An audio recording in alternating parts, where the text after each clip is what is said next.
Okay, the next question I'm going to go over is what ion will form. There's some questions about this on the review guide, and people are like, what is this even talking about? So I'm here to help you.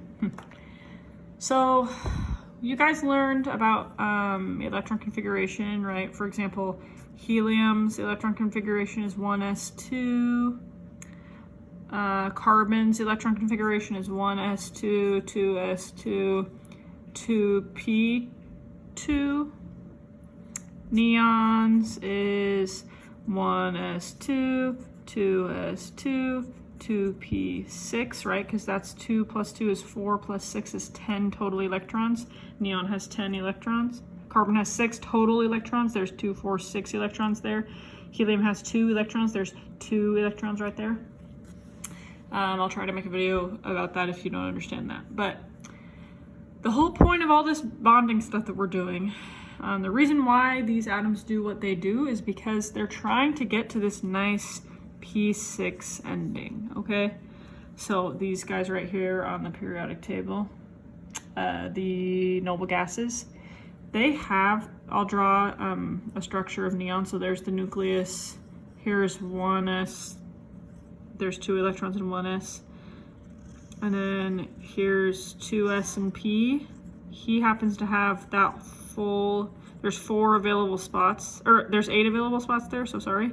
He happens to have those all filled, and so it's just balanced. It doesn't need an extra electron to be able to make that full 8 because it has 1, 2, 3, 4, 5, 6, 7, 8 in its outer shell, so it's happy. So what these guys are going to want to do is when they're getting into a bond with someone else, they're trying to get to that nice octet, okay, that nice 8 on the outer shell. So I've drawn a few examples here. They're kind of ugly, but get over it. So lithium. Lithium has 3 total electrons. And if we were to draw out that electron configuration, we'd have 1s1, 1s2, and then 2s1 is that last one out there, okay? This guy is not happy when he's getting into a bond, when he's like that. He really wants to just have that full outer shell. So if he wants this full shell on this outside to have 8, he's gonna have to go steal 7 electrons. That's a lot of work for him. It is absolutely not worth it. He does not want to do that.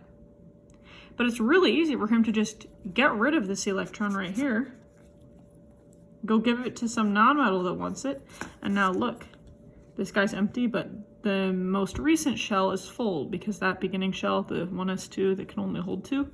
So this guy's happy. And so if he just got rid of 1 electron, if you get rid of something negative, you become positive, right?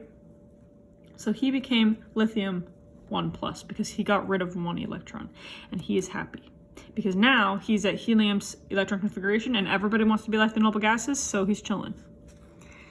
Let's look at another example. Let's look at magnesium. This is magnesium. Magnesium has 12 total electrons, and we know that magnesium actually has 2 of the valence electrons, so there's 2 leftovers past that last full shell.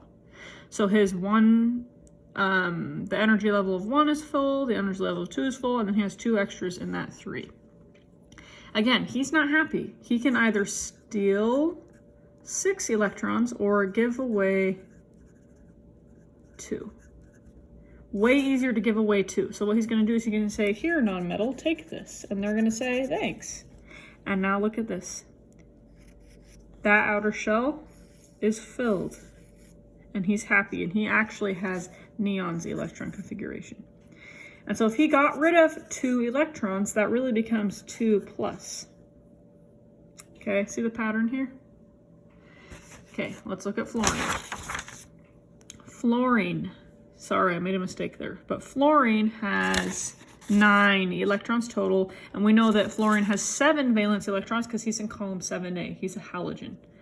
So that inside one is good, right? That inner shell, I guess, is good. But this outer shell, look, it has 1, 2, 3, 4, 5, 6, 7 valence electrons, and it just needs this one right here. Okay? It can either steal 1 electron, or it can lose or give away 7 electrons. Way easier to just steal from someone there. Okay? So he's going to do that. He's going to end up adding one more electron, which gets him to neon's electron configuration. Okay, and he ends up being really happy because now he has that full valence shell.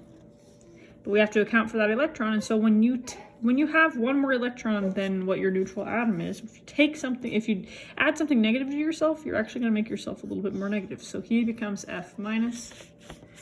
And then finally, let's look at sulfur. We know that sulfur has 16 total electrons. If we draw it out in those energy levels, it ends up being, here's the 3. There's the third level, so we've got 1, 2, 3, 4, 5, 6 valence electrons. We can confirm that because it's in column 6A. It just needs 2 more electrons to have that full outer shell. So it can either take 2 electrons or steal 2 electrons or get rid of 6 electrons. Way easier to just take 2 than to have to go pawn off 6. So it's going to steal 2 electrons. That ends up giving it the electron configuration of argon because argon ends up having 18 electrons. Ends up being 18 electrons. And we need to account for whatever the ion that made, so we're going to say S. And if you add 2 negative things, you really have a 2 negative charge because you're bringing more negativity into your life. Well, as the atom. Okay, so a quick way to look at this. This column is 1 away from being a noble gas. If they just get rid of 1 electron, then they're going to be happy. So it's going to be a +1 charge because they're getting rid of something negative. This one's going to be a 2+ charge because it's just 2 away from that noble gas configuration, and it can just get rid of 2. So it'll have a 2+ charge. Right here would be a 3+ charge because it just needs to get 1, 2, 3. Let's look at fluorine. Fluorine just needs 1 more to get to neon. Chlorine just needs 1 more to get to argon, so it just needs to steal 1 electron to get to that 8. So it's going to have a -1 charge because it just needs to add something negative to itself. Oxygen is going to have a 2- charge because it's 1, 2 away. Nitrogen is going to have a -3 charge because it's 1, 2, 3 away. So that's a quick trick. If you can just look at how far away it is. The metals are always going to have a plus. The non-metals are going to have a minus because it's easier to take electrons and easier to give away electrons.